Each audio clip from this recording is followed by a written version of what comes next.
What's up, guys? Here at the rooftop of Bellagio, just finished the session, played for about 7 hours, and it was pretty nuts. I put out a poker vlog this morning at 9 a.m. or yesterday morning at 9 a.m. So I've been up for 20 something hours. I'm sure I probably look like I'm pretty tired. Wasn't planning on filming a session. I just wanted to get out of the house, but did something pretty stupid, punted off my stack of 2,500. Thought I'd share it with you guys. I've been running really well the last 6 months or so. Been putting out a lot of winning vlogs, which is cool, but there's obviously another side of poker where you do dumb things, you make mistakes, you lose.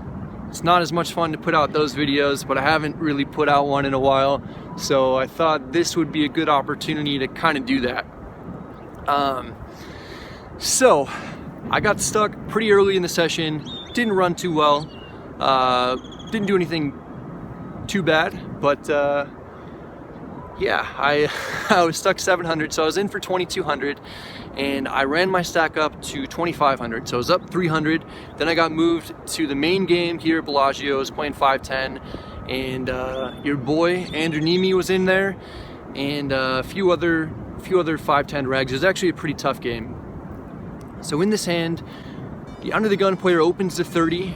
The cutoff, who usually plays, I think he usually plays 10-20. He definitely plays higher, sometimes at least. A really good player.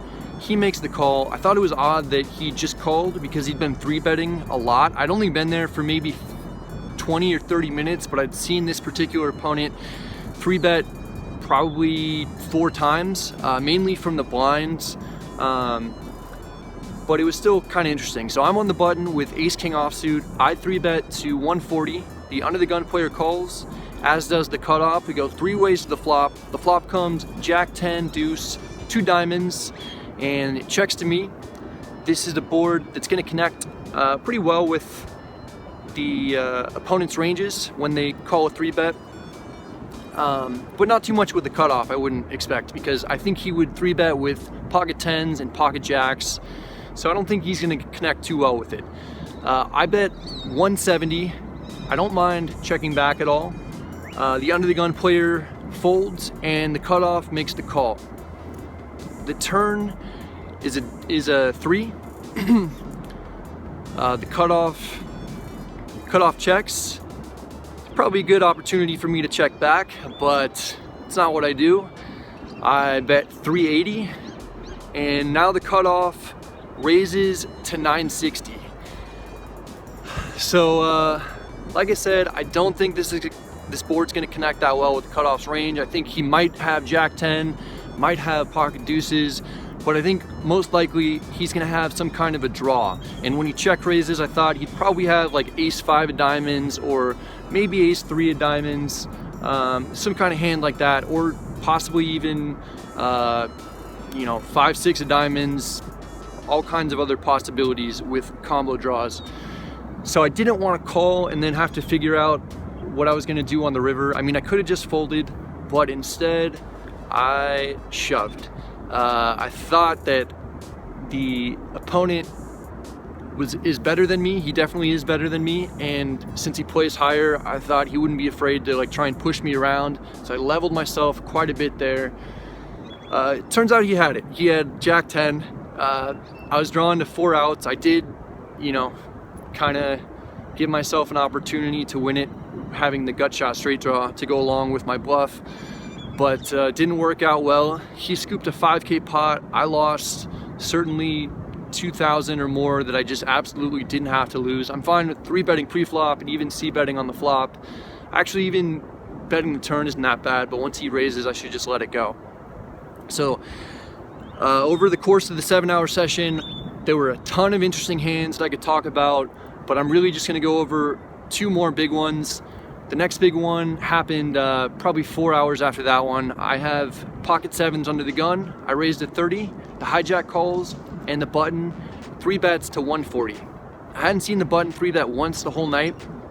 He's a rec player, plays pretty straightforward, or maybe even more passively than normal. I make the call. The hijack folds. The flop comes ace 7-4 with 2 spades, so we flop middle set. perfect board for us, basically. I check, and the button bombs it. He bets 360, which is huge. I just call. There's no other reason for me to raise there in that spot. I'm not worried about the flush draw. One of the spades was an ace, and so I didn't think he'd ever have like king queen of spades or king jack of spades, just based on how I'd observed him playing previously in the session. So I call. The turn is the 8 of hearts. I check, and the button bets 860, and he's got about 200 left. I jam. He doesn't really call right away. He doesn't look too happy about calling, so he calls. I figure he probably has ace king. I turn over the pocket sevens. The river is a 6. Pocket sevens are good. That got us up to about a 3K stack, and we're feeling pretty good. Obviously, we want to get unstuck for the session. The last big hand, I have ace queen offsuit on the button. Middle position player opens to 30. He's been to some of our meetup games before. Super cool dude. Cutoff calls. I 3-bet to 140. Folds back to the initial pre-flop raiser. He makes the call, and the cutoff folds. So we go heads up.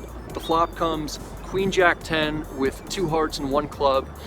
And this is really kind of the bottom of our 3-bet, of our value 3-bet range. We're gonna have 10s sometimes, jacks, queens, kings, aces, and ace king. So ace queen really falls kind of at the very bottom of that. The opponent checks, I check back.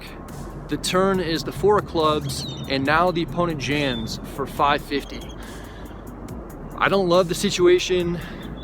I toss in calling chips, kind of just thinking that I'm beat.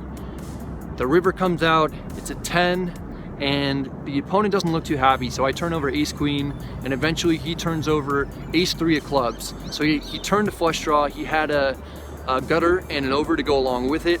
Luckily, we won that one, and we only lost $60 on the session, which is pretty amazing after being down 2,200 at one point. So kind of the coolest session I've ever played, where I only lost double figures.